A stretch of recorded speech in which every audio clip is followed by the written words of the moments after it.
দুইটি আমল যদি আপনি দুইটি গুনাহ থেকে যদি আপনি নিজেকে বাঁচিয়ে রাখতে পারেন, দুইটি গুনাহ যদি আপনি না করেন, যদি দুইটি গুনাহ থেকে নিজেকে হেফাজত করতে পারেন, তাহলে আল্লাহ তাবারক তাআলা কোরআনের মধ্যে বলছে ওই বান্দা ওই বান্দিকে আমি দুনিয়াতে থাকা অবস্থায়, দুনিয়াতে জীবিত থাকা অবস্থায় আমি তাকে জান্নাতের গ্যারান্টি দিতেছি। এই জন্য ভাই বোনেরা, মা বোনেরা যারা এই ভিডিওটি দেখতেছেন, আপনাদের কাছে অনুরোধ রইল ওই দুইটি গুনাহ না জানা পর্যন্ত আপনারা কেউই ভিডিওটি স্কিপ করবেন না। ওই দুইটি গুনাহ শেষ পর্যন্ত দেখে যাবেন যে কোন দুটি গুনাহ যদি আমি না করি তাহলে আমাকে আল্লাহ তাবারক তাআলা দুনিয়াতে থাকা অবস্থায় জান্নাতের গ্যারান্টি দিতেছে।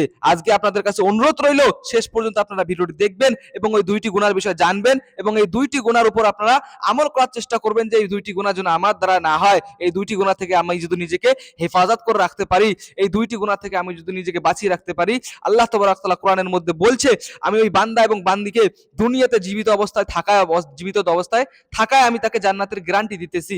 এই জন্য আমরা সকলে চেষ্টা করব যে এই দুইটি গুনাহ থেকে নিজেকে হেফাজত করে রাখার এবং এই দুইটি গুনাহ শেষ পর্যন্ত শুনে যাব। এক নম্বরে যে গুনার কথা বলছে আল্লাহ তাবারক তাআলা কোরআনের মধ্যে বলছে যে যদি কোনো বান্দা অথবা বান্দি ঈমান গ্রহণ করার পরে, ঈমান নিয়ে আসার পরে, আল্লাহর প্রতি বিশ্বাস রাখার পরে নিজের লজ্জাস্থানকে হেফাজত করে, লজ্জাস্থান থেকে কোনো গুনাহ না করে, তাহলে আল্লাহ তাবারক তাআলা বলছে আমি দুনিয়াতে সেই ব্যক্তি জীবিত থাকা অবস্থায় আমি তাকে জান্নাতের গ্যারান্টি দিতেছি। আমরা এই যে জেনারেশন চলতেছে, এই জেনারেশনে ফেসবুকে, ইউটিউবে, টিকটকে অনেক প্রেম ভালোবাসা চলতেছে, যার কারণে মানুষ এই যে অথবা পাশাপাশি বাড়ির কারণে কোনো প্রবলেমের কারণে মানুষ জিনার মধ্যে লিপ্ত হইতেছে। আল্লাহ তাবারক তাআলা বলছে যদি কোনো বান্দা অথবা বান্দি নিজের লজ্জাস্থানকে হেফাজত করতে পারে, সেটা মৃত্যু থেকে, জন্ম থেকে নিয়ে মৃত্যু পর্যন্ত, তাহলে আল্লাহ তাবারক তাআলা তাকে জান্নাতের গ্যারান্টি দিতেছে। তুমি যদি এই বিষয়টা দিয়ে খেয়াল রাখতে পারো। এক নম্বর গুনার কথা বললাম, যদি কোনো বান্দা অথবা বান্দি নিজের লজ্জাস্থান থেকে কোনো গুনাহ না করে তাহলে আল্লাহ তাবারক তাআলা জান্নাতের গ্যারান্টি দিতেছে। দুই নম্বর যে গুনার কথা বলবো, দুই নম্বর গুনাহটি হলো মুখমণ্ডল, অর্থাৎ নিজের মুখ দিয়ে, নিজের জিহ্বা দিয়ে, জবান দিয়ে কোনো গুনাহ না করা, নিজের জিহ্বা দিয়ে কোনো গুনাহ না করা। যদি নিজের জিহ্বা দিয়ে কাউকে কষ্ট দিয়ে থাকো, কোনো মানুষকে কষ্ট দিয়ে থাকো,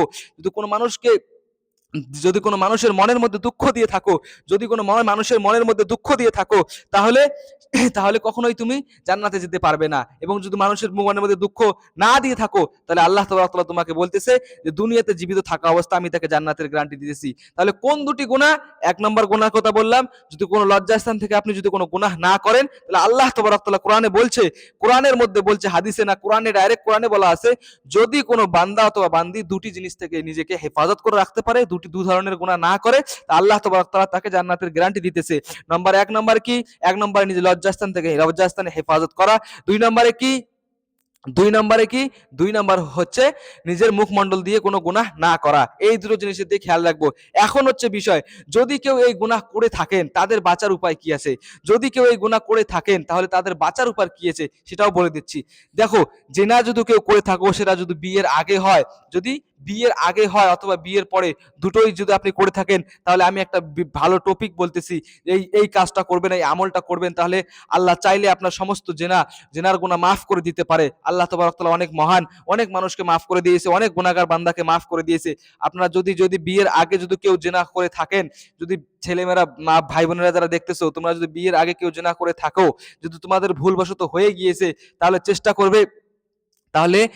করবে ইসলামিক আইন অনুযায়ী, ইসলামিক নিয়ম অনুযায়ী, আমরা সকলে জানি যদি বিয়ের আগে কেউ জেনা করে 100 কোরা মারা। এখন তো তুমি বলতে পারতেছো না কাউকে খুলে, বলতে পারতেছো না যে আমি জেনা করতেছি, আমাকে 100 কোরা মারো। তো আপনারা চেষ্টা করবেন তাহাজ্জুদের নামাজ পড়া, তাহাজ্জুদের নামাজে দাঁড়াবেন, দু চার রাকাত নামাজ পড়বেন, 2-4 রাকাত নামাজ পড়ার পরে আল্লাহর কাছে তওবা করবেন যে আল্লাহ ভুল করে ফেলেছি, আল্লাহ ভুল হয়ে গিয়েছে, আমাকে ক্ষমা করে দাও। এরকম ভাবে যদি তুমি আল্লাহর কাছে রোজ তওবা করতে থাকো তাহাজ্জুদের নামাজে, তাহলে আল্লাহ তোমাকে অবশ্যই ক্ষমা করে দেবে। যদি তুমি বিয়ের আগে জিনা করে থাকো, তাহলে আল্লাহ তওবা করলে অবশ্যই ক্ষমা করে দেবে। এবারে যদি বিয়ের পরে কেউ জিনার মধ্যে লিপ্ত হয়ে যাও, যদি বিয়ের পরে কেউ জিনা করো, তাহলে আমি বলি তার মাফ হওয়ার কোনো চান্সই নেই যদি বিয়ের পরে কেউ জিনাহ করো। যদি বিয়ের করে হাদিসের মধ্যে আসছে আপনি হাদিসে পেয়ে যাবেন, যদি বিয়ের পরে কোনো বান্দা অথবা বান্দি, কোনো পুরুষ অথবা মহিলা যদি জিনাহ করে, সে যদি কাবা ঘরের যে কালো চাদরটা আছে, কাবা ঘরের যে কালো চাদরটা আছে, এই কালো চাদরের মধ্যে হাত রেখে কিয়ামত পর্যন্ত কান্না করতে থাকে, কিয়ামত পর্যন্ত যদি সে কান্না করতে থাকে, তারপরেও তার সেই গুনাহ মাফ হবে না। এই জন্য বিয়ের পরে আমরা চেষ্টা করব কেউ এই জিনার মধ্যে লিপ্ত না হওয়ার। বিয়ের পরে যদি কেউ জিনার মধ্যে লিপ্ত হও, যদি বিয়ের পরে কেউ জিনার মধ্যে লিপ্ত হও, তাহলে তোমাদের গুনাহ মাফ হওয়ার কোনো আর চান্সই নেই। এই জন্য চেষ্টা করো বিয়ের পরে জিনাহ না করার। এবং বিয়ের আগে যারা জিনাহ করেছি, বিয়ের আগে যারা জিনাহ করেছি, তারা চেষ্টা করো সকলে, বিয়ের আগে যারা জিনাহ করেছি তারা চেষ্টা করো সকলে তওবা করার। তওবা করলে আল্লাহ তাবারক তাআলা তোমাদের সকলকে মাফ করে দিবে। এবারে দ্বিতীয়তে বলছি, যদি আপনি মুখমণ্ডল দিয়ে কাউকে কষ্ট দিয়ে থাকেন, সেটা থেকে বাঁচার উপায় বলতেছি।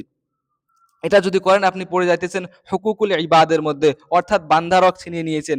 কোনো মানুষকে, কোনো ব্যক্তিকে, আপনার পাশাপাশি আত্মীয় স্বজনকে কাউকে কষ্ট দিয়ে ফেলেছেন, কাউকে কষ্ট দিয়ে দিয়েছেন। এখন আপনার কারণে তার দিলের মধ্যে আঘাত লেগে গিয়েছে, আপনার কারণে তার অন্তরের মধ্যে কষ্ট লেগেছে।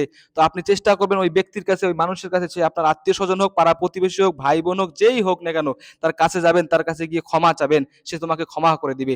যদি সে তোমাকে ক্ষমা করে দেয় তাহলে ভালো, নাহলে হুকুকুল ইবাদ সম্বন্ধে আল্লাহ তাবারক তাআলা কোরআনে বলছে, যখন কোনো বান্দা অথবা বান্দির মানুষের অন্তরের মধ্যে কষ্ট দিয়ে দেয়, মানুষের দিলের মধ্যে কষ্ট দিয়ে দেয়, সেই বান্দা অথবা বান্দি যতক্ষণ পর্যন্ত না তাকে ক্ষমা করে দিতেছে, আমি নিজের প্রতি ক্ষমা করে দেওয়াকে হারাম করে নিলাম। এই জন্য আমরা চেষ্টা করব অন্য কাউকে কষ্ট না দেওয়া, অপরকে কষ্ট না দেওয়া। যদি তোমার কারণে কষ্ট দিয়ে থাকো, তাহলে তার কাছে গিয়ে ক্ষমা চেয়ে নেওয়া। তাহলে আমরা কটা জিনিস জেনে পেলাম। যদি কোনো বান্দা অথবা বান্দি ঈমান নিয়ে আসার পরে,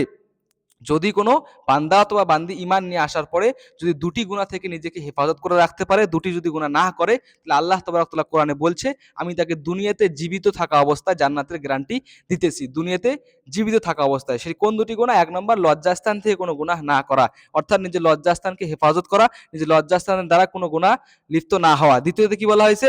দ্বিতীয়তে বলা হয়েছে নিজের মুখমণ্ডল দিয়ে কাউকে কষ্ট না দেওয়া, অর্থাৎ হুকুকুল ইবাদ। কাউকে যদি তুমি কষ্ট দাও, কারোর মনের মধ্যে হাসি ঠাট্টা কি কারণে কষ্ট দিয়ে থাকো, যদি কারো কাছ থেকে 5 টাকা 10 টাকা নিয়ে তাকে ফিরিয়ে না দাও, এটা করবে না। এটা যদি করো তাহলে হুকুকুল ইবাদের মধ্যে পড়ে যাবে, অর্থাৎ মুখমণ্ডল দিয়ে কোনো গুনাহ না করা, এটা যদি করতে পারো। এবার যদি কেউ বিয়ের আগে জিনা করে ফেলেছো, হয়ে গিয়েছে, ভুলবশত খারাপ কোনো একটা বিষয়ের কারণে হয়ে গিয়েছে, তো আপনারা চেষ্টা করবেন তাহাজ্জুদের নামাজ পড়ার এবং তাহাজ্জুদের নামাজে গিয়ে তওবা করার। যদি তওবা করো, আল্লাহ তাবারক তাআলা অনেক মহান, তোমাদেরকে মাফ করে দিতে পারে, কোনো সমস্যা নেই। এই জন্য চেষ্টা করব। আর আরেকটা বিষয় বলি, যদি বিয়ের পরে কেউ জিনাহ করে ফেলো, যদি বিয়ের পরে কেউ জিনাহ করে ফেলেছো, তোমরাও তাহাজ্জুদ নামাজ পড়ার চেষ্টা করবে, আল্লাহ চাইলে মাফ করে দিতে পারে। যেহেতু হাদিসে আসছে যে তাহাজ্জুদের নামাজ পড়লেও মাফ হবে না, কিন্তু তারপরে আল্লাহ তাআলা অনেক মহান, হতে পারে আল্লাহ তাআলা তোমাকে কোনো কারণে মাফ করে দিতে পারে। বেশি বেশি করে তওবা করার চেষ্টা করব তাহাজ্জুদের নামাজ কিভাবে পড়বে, কেউ কেউ আছে এরকম তাহাজ্জুদের নামাজের নিয়মও জানে না। দেখো, তাহাজ্জুদের নামাজ কোনো রাকাত সিস্টেমে নেই।